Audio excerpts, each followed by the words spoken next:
Movie की starting में हम एक वेलवुड नाम के शहर को देखते हैं जहां पर एक मिस्टीरियस पर्सन आकर तबाही मचा रहा होता है। वो शहर की हर एक चीज़ को नुकसान पहुंचा रहा होता है, लेकिन तभी वहां पर एक एलियन आ जाता है जिसका नाम हीट ब्लास्ट होता है। उसके पास फायर की पावर्स होती हैं और उसकी पूरी बॉडी पर फायर होती है। हीट ब्लास्ट उससे पूछता है कि तुम ऐसा क्यों कर रहे हो, लेकिन वो उसका जवाब नहीं देता और उसके ऊपर अटैक कर देता है।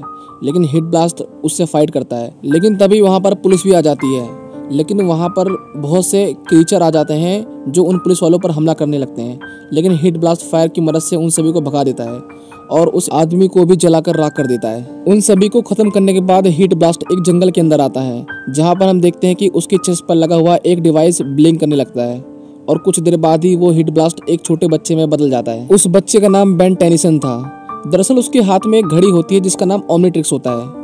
वो कोई आम घड़ी नहीं होती बल्कि एक एलियन घड़ी होती है, जिसकी मदद से बेन टेनिसन 10 अलग अलग तरह के एलियंस में बदल सकता था, लेकिन सिर्फ कुछ ही देर के लिए। बेन को फॉलो करते करते उसके ग्रैंडपा मैक्स और उसकी कजन ग्वेन भी वहाँ पर आ जाते हैं। ग्रैंडपा मैक्स उसे डांटते हैं क्योंकि वो उन सब से लड़ने के लिए अकेले ही चला गया था, लेकिन बेन टेनिसन एक बहुत ही बहादुर लड़का था, उसे ये सब अकेले ही करने में मजा आता था। बेन के पास ओमनीट्रिक्स है, ये ग्रैंडपा मैक्स और ग्वेन के अलावा किसी को भी नहीं पता था। यहाँ तक कि उसके पेरेंट्स को भी नहीं पता था कि उनका बेटा एक सुपर हीरो है। बाहर बेशक वो एक सुपर हीरो हो, लेकिन स्कूल के अंदर वो एक आम लड़का था जिसे हर कोई बुली किया करता था। उसके दोस्त उसे चिढ़ाया करते थे। बेन कुछ लड़कियों से कहता है कि टैलेंट शो के लिए वो भी उसे अपने ग्रुप के अंदर शामिल कर लें, लेकिन वो सभी उसका मजाक बनाते हैं। बेन अपनी घड़ी को दिखाता है, लेकिन तभी वहाँ पर ग्वेन आ जाती है और उसे ऐसा करने से रोकती है। ग्वेन उन सभी को कहती है कि हम भी टैलेंट शो में भाग लेने वाले हैं और हम वहाँ पर मैजिक परफॉर्म करेंगे जिसमें बेन मेरा असिस्टेंट होगा। बेन को ये बात बिल्कुल भी पसंद नहीं आती कि ग्वेन ने उसको अपना असिस्टेंट बनाया है। स्कूल के बाद बेन टेनिसन अपने घर आता है, जहाँ हम उसके पेरेंट्स को देखते हैं जो उससे काफी ज्यादा नाराज होते हैं क्योंकि वो अपने पेरेंट्स से ज्यादा ग्रैंडपा मैक्स के साथ समय बिता रहा था, जिससे उन्हें बहुत नाराजगी थी। वो दोनों बेन को मैक्स से दूर रहने के लिए कहते हैं क्योंकि उनका मानना था कि मैक्स उसे एलियंस की झूठी कहानियां बताकर बेन को हमेशा अपने साथ रखते हैं। लेकिन बेन उन्हें कहता है कि एलियंस सच में है, लेकिन उसके पेरेंट्स उसकी बात का विश्वास नहीं करते। बेन मैक्स के पास आता है और उससे कहता है कि मैं अपने पेरेंट्स को ओमनीट्रिक्स के बारे में क्यों नहीं बता सकता, जिस पर मैक्स उसे बताता है कि अगर तुमने उन्हें ये सब बता दिया तो वो बिल्कुल भी इस बात से खुश नहीं होंगे कि उनका बेटा डेली एलियन से लड़ने के लिए जाता है। इसलिए बेहतरी इसी में है कि तुम अपने पेरेंट्स से ये बात छुपा कर रखो। नेक्स्ट डे बेन एक रेस्टोरेंट के अंदर आता है, जहाँ पर उसके बगल में एक बूढ़ा आदमी बैठा होता है जो अखबार में एलियन के बारे में पढ़ रहा होता है। वो एलियन कोई और नहीं बल्कि बेन ही होता है। लेकिन तभी वहाँ पर उसे कुछ दोस्त आ जाते हैं जो उसका मजाक बनाते हैं। बेन बहुत देर से सब कुछ सहन कर रहा था, लेकिन इस बार उसके सब्र का बांध टूट जाता है और वो डिसाइड करता है कि वो इन सबसे बदला लेगा। बेन रेस्टोरेंट के बाहर आता है, जहाँ पर वो ओमनीट्रिक्स की मदद से 4 आर्म्स बनने की कोशिश करता है, जो कि 4 हाथ वाला एक बड़ा सा एलियन होता है। लेकिन ओमनीट्रिक्स हर बार उसे अपनी पसंद का एलियन बनने का मौका नहीं देता था, इसलिए वो उसे एक एलियन जिसका नाम ग्रे मैटर होता है उसमें बदल देता है। ग्रे मैटर दिखने में बहुत छोटा एलियन होता है, लेकिन उसके पास इंटेलिजेंस बहुत ज़्यादा होती है। वो अपने दिमाग की मदद से कुछ भी बना सकता था और कुछ भी डिस्ट्रॉय कर सकता था। वो रेस्टोरेंट के अंदर जाता है और वहाँ की सभी लाइट्स को ऑफ कर देता है और सभी मशीनों को ऐसे अरेंज करता है कि वो सभी उसकी दोस्त की ओर पॉइंट करें।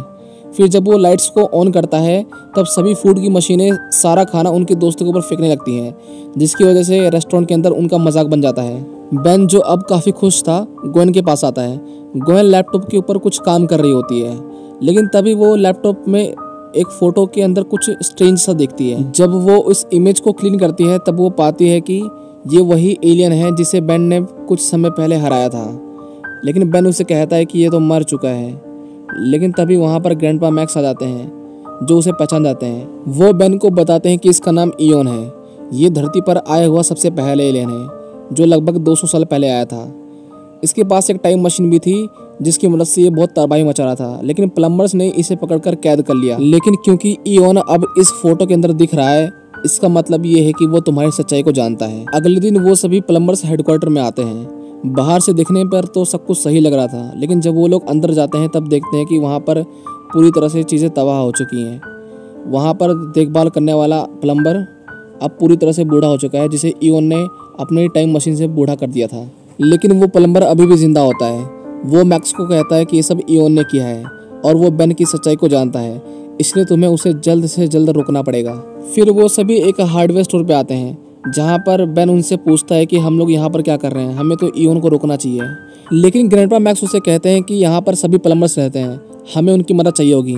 बेन उन्हें कहता है कि मैं यहाँ पर सैकड़ों बार आ चुका हूँ लेकिन यहाँ पर कोई प्लम्बर्स नहीं रहता। लेकिन तभी मैक्स एक की मदद से डोरबेल को घुमाता है।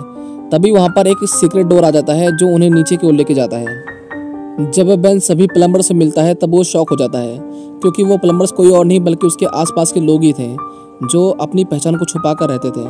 उनमें से एक उनका प्रिंसिपल था और बाकी सभी उसके पड़ोसी थे। फिर वो सभी उस जगह पर आते हैं जहाँ पर इयोन की टाइम मशीन को संभाल के रखा गया था। बेन प्लम्बर्स को कहता है कि अगर ये टाइम मशीन इतनी खतरनाक है तब आपने इसे डिस्ट्रॉय करने की कोशिश क्यों नहीं की। जिस पर प्लम्बर्स उन्हें कहते हैं कि हमने कई बार कोशिश की लेकिन जब भी हम इसे डिस्ट्रॉय करने की कोशिश करते थे कुछ न कुछ गड़बड़ हो जाती थी। लेकिन तभी सिक्योरिटी अलार्म बजने लगता है क्योंकि इयोन और उसके एलियंस ने प्लम्बर्स हेडक्वार्टर पर हमला कर दिया था। सभी प्लम्बर्स अपने हथियारों को इकट्ठा करने लगते हैं। इयोन टाइम मशीन के पास आता है, वो उसे स्टार्ट करने की कोशिश करता है लेकिन स्टार्ट नहीं कर पाता। इयोन बेन को देखता है जो एलियन बनने ही वाला होता है लेकिन वो उसे पकड़कर बाहर ले आता है और उसकी ओमनिट्रिक्स को खराब कर देता है। बेन अपनी साइकिल की मदद से भागने की कोशिश करता है लेकिन इयोन कार से उसको फॉलो करता है और लास्ट में वो एक ऐसी बिल्डिंग के पास आ जाता है जिसके चारों ओर दीवारें होती हैं, इसलिए बेन अब कहीं भी भाग नहीं सकता था। बेन इयोन से कहता है कि मैंने तुम्हें मार दिया था, तुम जिंदा कैसे बच सकते हो। इयोन उसे कहता है कि हम जहाँ से आते हैं वहाँ के लोग टाइम में फेरबदल कर सकते हैं, जिसे तुमने मारा था वो सिर्फ एक भ्रम था ताकि मैं तुम्हारी पावर्स को नाप सकूं। मुझे मेरी दुनिया में वापस जाना है और मैं तुम्हारी मदद के बिना ये नहीं कर सकता। इयोन बेन की तरफ बढ़ ही रहा होता है लेकिन तभी वहाँ पर एक प्लम्बर आ जाता है जो इयोन को शूट कर देता है और इयोन वहाँ से भाग जाता है। वो प्लम्बर कोई और नहीं बल्कि वही बूढ़ा आदमी होता है जो रेस्टोरेंट में बेन के बगल में बैठा था। क्योंकि बहुत रात हो चुकी थी इसलिए बेन अपने घर पर चुपके से अंदर जाने की कोशिश करता है लेकिन उसके घर वाले उसे देख लेते हैं। बेन उन्हें बताता है कि वो ग्वेन के साथ था और टैलेंट शो के लिए प्रैक्टिस कर रहा था। बेन के रूम के अंदर ग्रैंडपा मैक्स उसका पहले से ही इंतजार कर रहे थे। बेन उन्हें बताता है कि जब इयोन ने उसके ओमनिट्रिक्स को पकड़ा तब उसमें से कुछ रोशनी निकली और उसके कुछ देर बाद ओमनिट्रिक्स बंद हो गया। ग्रैंडपा मैक्स उसे कहते हैं कि हो सकता है कि इयोन ओमनिट्रिक्स की मदद से टाइम मशीन को चालू करे। मुझे तुम्हारी बहुत चिंता हो रही है इसलिए अब तुम यहाँ पे नहीं रहोगे, हम तुम्हें बेलवुड से बाहर भेज रहे हैं। लेकिन बेन उन्हें कहता है कि अगर इयोन को मुझे ढूंढना होगा तब वो कहीं से भी ढूंढ लेगा, इससे बेहतर यही है कि हम उसको यहीं पर पकड़ें। बेन अगले दिन स्कूल में होता है लेकिन वो अकेला नहीं होता बल्कि सारे प्लम्बर्स मिलकर उसके ऊपर नजर रख रहे हैं। बेन बास्केटबॉल कोर्ट पर आता है और वहाँ बैठ जाता है। कुछ देर बाद प्रिंसिपल वहाँ पर आते हैं और बेन से माफी मांगते हैं क्योंकि उन्होंने उसे बहुत डांटा था। लेकिन वहाँ पर इयोन आ जाता है और बेन को पकड़ लेता है। वो ओमनिट्रिक्स की मदद से उसे अपना फ्यूचर दिखाने की कोशिश करता है लेकिन बेन उसे पीछे धकेल देता है जिसकी वजह से स्कूल की बेल बज जाती है और बेन डायमंड हेड में बदल जाता है। इयोन उसके ऊपर अपनी पावर्स का इस्तेमाल करता है लेकिन उसे कुछ भी नहीं होता।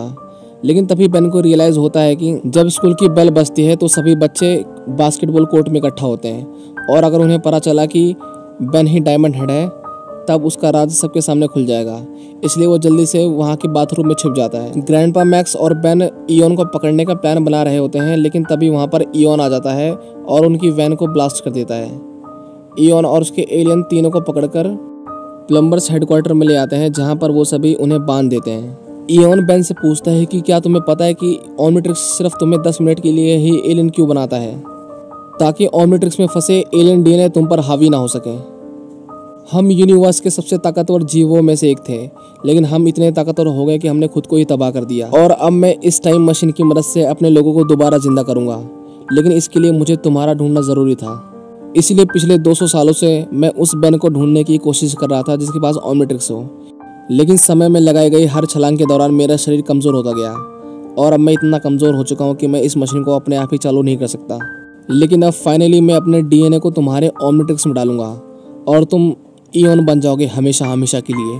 तुम इतने पावरफुल बन जाओगे कि इस मशीन को दोबारा से स्टार्ट कर सकोगे, जिससे हमारी दुनिया तो अस्तित्व में आ जाएगी लेकिन तुम्हारी दुनिया हमेशा हमेशा के लिए नष्ट हो जाएगी। इयोन बेन के ओमनिट्रिक्स को टच करता है और उसे इयोन बना देता है। क्योंकि दोनों एक ही समय में नहीं रह सकते थे इसलिए इयोन अपने समय में वापस चला जाता है। बेन टेनिसन जो पूरी तरह से इयोन बन चुका था उस मशीन के पास जाता है और उसे स्टार्ट करने की कोशिश करता है। ग्रैंडपा मैक्स ग्वेन को कहते हैं कि मेरी पॉकेट के पीछे एक टूल रखा हुआ है, अगर तुम उसके कैप को खोल दो तो शायद उसकी लेजर से सारी बेड़ियां कट जाएं। ग्वेन ऐसा ही करती है और ग्रैंडपा मैक्स फ्री हो जाते हैं। ग्रैंडपा मैक्स एक मोटी सी केबल लेते हैं जिसकी मदद से वो बेन को एक शॉक देते हैं और अपनी लाइफ को रिस्क पे डालकर वो उस पोर्टल को बंद करने की कोशिश करते हैं। क्योंकि बेन अभी भी इयोन के अंदर था इसलिए ग्वेन उसे याद दिलाने की कोशिश करती है, लेकिन इयोन बेन के ऊपर हावी होता है। तभी वहाँ पर प्लम्बर्स भी आ जाते हैं। ग्वेन उन पुरानी बातों को बार बार बोलने लगती है जो बेन और ग्वेन के बीच में एक सीक्रेट थे, जिसकी वजह से बेन को सब कुछ याद आ जाता है और वो दोबारा से ओमनिट्रिक्स की मदद से इयोन से बेन बन जाता है। ग्रैंडपा मैक्स भी फाइनली उस टाइम मशीन को बंद कर देते हैं जिसकी वजह से सभी एलियंस वापस चले जाते हैं। सभी खुश होते हैं कि उन्होंने टाइम मशीन को बंद कर दिया और इयोन को अपनी जगह पर वापस भेज दिया। लेकिन तभी ग्वेन को याद आता है कि आज उनका टैलेंट शो था और उन्हें 10 मिनट के अंदर वहाँ पर पहुँचना है। वो सभी वहाँ के लिए निकलने लगते हैं, लेकिन तभी अचानक से टाइम स्लो हो जाता है और वहाँ पर इयोन आ जाता है जो बेन को पकड़ लेता है।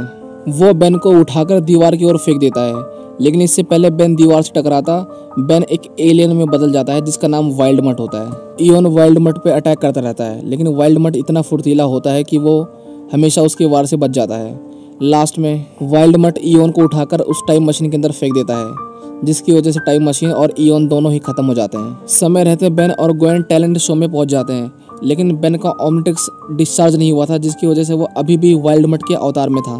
बार बार अनाउंसमेंट की वजह से ग्वेन को स्टेज पर आना ही पड़ता है और वो अपने साथ वाइल्ड मट को भी ले आती है, लेकिन तभी बेन की ओमनिट्रिक्स डिस्चार्ज होने लगती है। इससे पहले वो पूरी तरह से बेन में बदलता ग्वेन उसके ऊपर एक पर्दा डाल देती है जिसके नीचे बेन अपने असली रूप में दोबारा आ जाता है। सभी को लगता था कि उन्होंने कोई मैजिक ट्रिक की है, इसलिए जोर जोर से तालियां बजाने लगते हैं। उन्हें इस मैजिक के लिए सेकंड प्राइज दिया जाता है। बेन के पेरेंट्स भी उसकी जीत पर बहुत खुश होते हैं। मूवी के लास्ट में हम बेन, ग्वेन और ग्रैंडपा मैक्स को साथ देखते हैं। बेन उन्हें कहता है कि बिना एलियंस के उसकी लाइफ फिर से बोरिंग हो जाएगी, जिस पर ग्रैंडपा मैक्स उसे कहते हैं कि टेंशन लेने की कोई बात नहीं, एलियंस ज़्यादा देर तक शांत नहीं बैठते हैं। और इसी के साथ ये मूवी यहीं पर ख़त्म हो जाती है।